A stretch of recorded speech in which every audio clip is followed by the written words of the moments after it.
Good evening, and welcome to another session of Children First.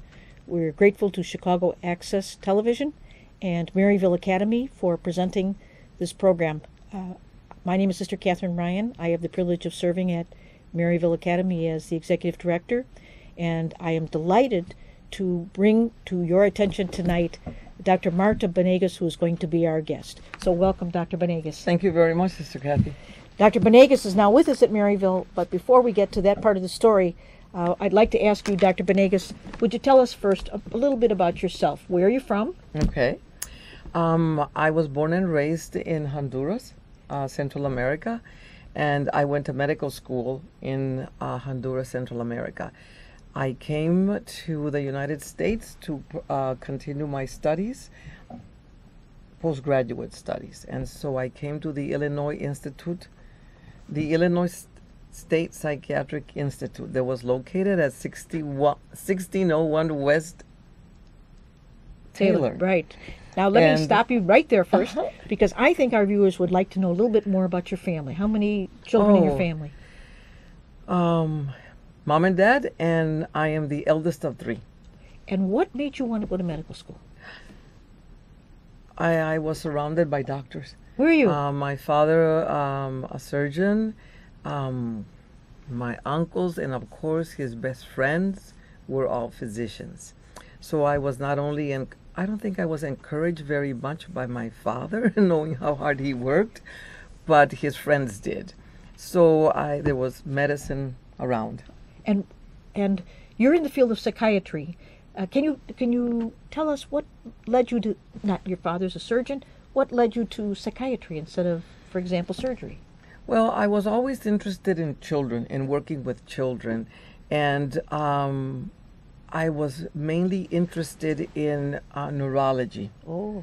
But then I must say that my pediatrician in chief in Honduras, when I was in medical school, had discouraged me from doing neurology. He says, we have plenty of neurologists, but no one studies child psychiatry.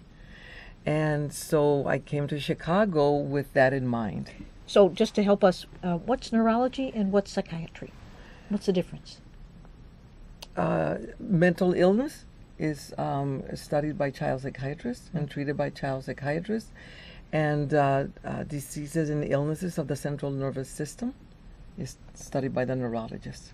Now let me ask you another distinction, if I may, because sometimes we talk about psychiatry and sometimes we talk about psychology. And what is the difference in terms of the profession between psychiatrists and psychologists? Well, psychiatrists are physicians, medical doctors, and psychologists are not medical doctors. So the easiest way to explain is that psychiatrists, being physicians, can prescribe medication. And psychologists are not physicians.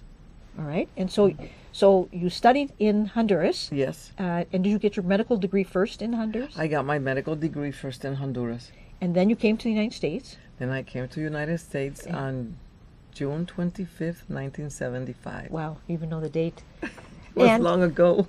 And then you went to the Illinois State Psychiatric Institute. Yes. Some people refer to it by its initials, ISPI. ISPI, yes, the famous ISPI. When did you go to ISPI? I started there July 1st of if July first was a Monday, then it was July 1st of 1975. And how many years did you work there? I was there 2 years, and then I went to the Institute for Juvenile Research, part of the University of Illinois, and I was there doing a fellowship in child psychiatry for 3 years. And so at ISPI, I presume you worked with children and adults? At ISPI, it was adults, young adults. And then you went to there was some adolescents, but I don't remember any children. And then you went to the Institute for Juvenile Research, and you worked with which age group? Oh, those were all children. All children. Children and teenagers, adolescents. And then where did your career take you? Where did my career took me? To Chicago. I've worked at several institutions, always trying to stay with the children and adolescents. That is my main interest. Some young adults, And I have been around in Chicago. I was 16 and a half years. I worked at Rush University Medical Center on the children's psychiatric unit. And then I have worked also with what are called freestanding psychiatric hospitals. I have worked as far south as Ingalls Memorial, that is, I think it's in the south suburbs. in the south suburbs. And I have worked as far west as Good Samaritan. Okay. And just a couple of months, I think. I was in Linden Oaks, which is part of, it's located in Naperville. And now, of course, we're very happy that Dr. Banegas has joined us at Maryville's. Maryville has a psychiatric hospital for children, adolescents, and young adults. And Doctor, you've been gracious enough to come this year, and we're thrilled that you're here. Thank you. Now, before I even ask more about your care, what about your own family, your children? I have two girls, ages 30 and 28. And what are they doing? One of them just took her bar exam in here in Illinois, although she works in St. Louis because she went to school at the Washington University. And my eldest lives in Brooklyn, New York, and she works there. She has a master's in business administration. So not only have you treated children, but some people would probably say most importantly, you yourself have been a parent with children. Yes. And so you've got a lot of experience in real life as well. Oh, yes. Now, Doctor, can you tell us a bit about the most common diagnoses that you see in children, adolescents, and young adults? And if there's a difference between what you see in those different age groups, please enlighten us here.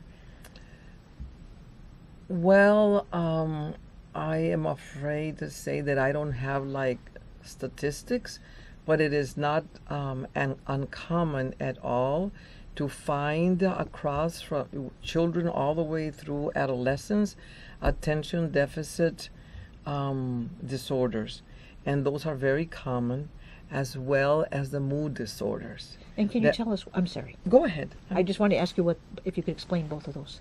Attention deficit disorder, I think that people will recognize the name, as it is very common in schools, and it is mainly a difficulty in maintaining attention, which of course means that the people have to be focused and stay on task. And so these children and adolescents have difficulties. They struggle with being focused and staying on task. And then mood disorders are disturbances of the affect of the mood. It can vary from depression and all the way to bipolar disorders, which is also something that is commonly heard. In fact, I was going to ask you to explain bipolar as well. A bipolar disorder is a mood disturbance, and it can be found in children. It can be diagnosed in children. All the way, it can start at different ages during the course of their life. And it is a disturbance where the children can present with depression, excessive sadness, irritability, or they can also present with intense activity, euphoria, all of that, which makes them maybe lose their better sense of judgment. So it's not just being happy, but it goes beyond that. And sometimes we hear reference to schizophrenia. How is that different from these diagnoses you've just told us?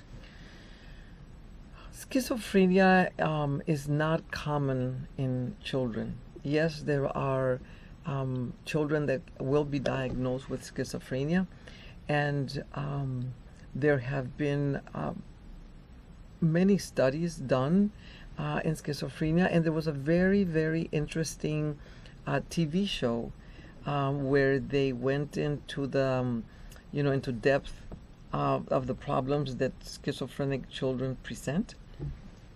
And I think it's been aired about 2 or 3 times, but it is not easy to diagnose schizophrenia. And it's not that common either. Diagnosed in children, maybe later adolescents and young adults, of course. Now, Doctor, one of the hospital units that you are working with for Maryville is our pediatric unit. Yes. And these are children who could be as young as 3 up to age about 12. 12.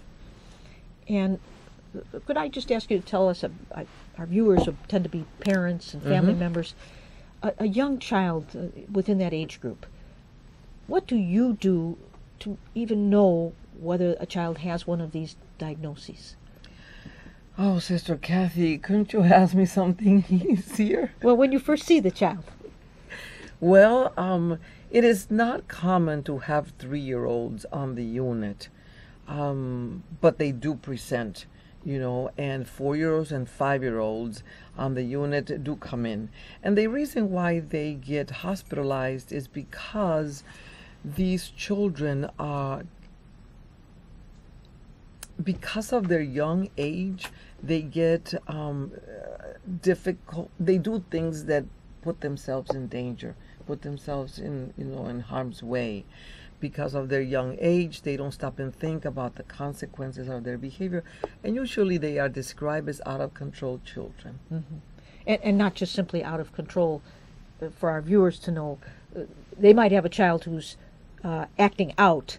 That what you're describing is far exceeds that kind of a description. Yes. These children have not responded to the parents' interventions, going to therapists, to special schools, daycare, and all of those agencies that have been trying to help the parents have not been able to contain the child. So it's the last resort. Hospitalization is very painful for parents. It is very traumatic for the children, and it is the last resort. So parents and their outpatient therapists, their doctors, do everything to try to avoid hospitalization. So in those circumstances where everything's been tried, hospitalization becomes necessary for a short time, and I want to emphasize that for the viewers. Yes. What happens to help the child and the family while the child's in the hospital? Well, they have, it's a treatment team. It is not one person that works with these children, but when they get introduced to the unit, they will meet other children that are there, and they have nurses and mental health therapists and psychologists and social workers and activity therapists and the psychiatrist. So it's a treatment team, and the first initial, I would guess 48 hours, 72 hours, is in detailed assessment of these children's weaknesses and their strengths, and gathering information from the parents, or it can be the birth parents, the foster parents, whoever's caring for the child. Who's ever been caring for the child prior to admission. And Doctor, I'm sure that the parents or the person serving that role are distraught at the time that they find it necessary to bring the child to the hospital. Can you give them hope? What do you say to them? One of the beauties of working with children is that there is always hope, because they are malleable, and all the interventions that can be used and are used are in the hope that the child will change and will learn. And so I say beauty because that was one of the things that helped me work and that encouraged me to work with children, because they get better. They get better, and they are able to walk out of the hospital improved. And, it can be improved, much improved. But yes, we give the parents definitely hope, because we have hope. because they are malleable. They respond to all the different aspects of treatment. Well, that's encouraging. Yes, definitely. Now, you also work with adolescents and young adults at the hospital. Yes. And what would be some differences in dealing with the adolescents, for example, in contrast to the younger children under 12? Well, the difficult or the challenge with younger children is that they do not think like adults. They don't have what we call abstract thinking. They are very concrete. They go on their feelings. They go on impulse. And many of them do not think about consequences. That is not to say that the adolescents cannot present themselves the same way, but the adolescents are now able to abstract and to process their problems. And to process, by that processing, I mean they can talk out and they can consider different ways of coping with their pain. And then the young adults, in contrast to the adolescents? Young adults meaning 19 to 21. 19 to 21, well, it's usually these patients have had the problems through their adolescence. So it's just that they have not managed at that age, 19, 20, 21, to really master being in control of their feelings, or adjusting to maybe disturbing thoughts. Now, so it's like an extension of their adolescence. Some of the young people who come to the hospital have been emotionally wounded. Yes. In some point in their childhood. And how do you address that with them? Maybe they've been abused or neglected, some of the children. It's very difficult because these children that have been wounded, I like that word, that have been wounded, that have been traumatized, it's been by adults. Mm-hmm. And so the adults that they are trusted in have let them down. So we have the task of beginning to teach them about trust. And it is through the consistency of the caretakers, which is the treatment team in the hospital, the consistency of the schedule, the predictability. Then children begin, and adolescents begin to see, yes, that there is someone there that will help them through their problems.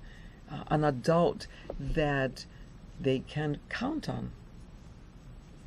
So the consistency is very important. Consistency is very important, and it's not only the consistency of the treatment team that the children see, this is my doctor, this is my therapist, this is, but it's also the consistency of the schedule and the predictability that what is going to happen every minute of the day helps decrease the anxiety. And that's important for parents also to have in their homes with the children, isn't it, Doctor? Yes, and then the parents come to family therapy. And the family therapy helps, bridge that anxiety or decrease the anxiety of having their child return home.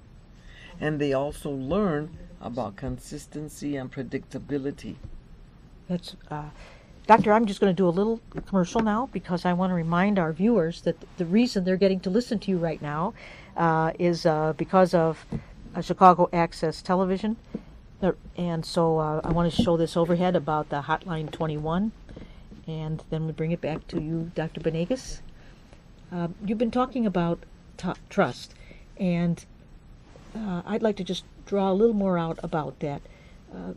Our service at Maryville, all of our care for children, involves building trust. You've just talked about some of the ways you've developed it, which is you and the other staff develop it through the consistency in the programming. Do you have some other ways that you see you can build trust with the children after they've experienced what they may feel as a betrayal from someone else? Well, I'm just a part of the puzzle. I am just a little part of the treatment team. Mm-hmm. Everybody that works with these children has a responsibility in this, even the parents. So when you say how do you, work on this, this is the royal you.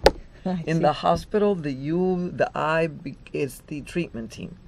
And the treatment team includes nurses, The mental health nurses, the counselors, mental health counselors, the art therapists, the psychologists, yes, all of the these. doctors, even the dietitians and the nutritionists, because children can be very picky about what they eat, and they're very needy, and so when they accommodate to what the children is asking for as much as we can, Sure. and within healthy boundaries, they instill trust. Excellent. I want to ask you also, Doctor, just a word about medications. And the reason is because I've heard from those of you who work at the hospital that most of the medications, psychotropic medications, Yes. available for you to use were tested on adults. They've not Yes. been tested on children. And so how do you know what kind of medications are safe to offer to an adolescent, for example, in the hospital if it was tested on someone in their 20s or 30s? Well, there are medications that have been approved for the use in children, and and most of your doctors at the hospital go with the parameters described of the American Academy of Child and Adolescent Psychiatry, so off-label, I cannot say that you can use those drugs with children. So you're very careful about the standards from the American Academy. Yes, I am very careful about the medications that are prescribed to children.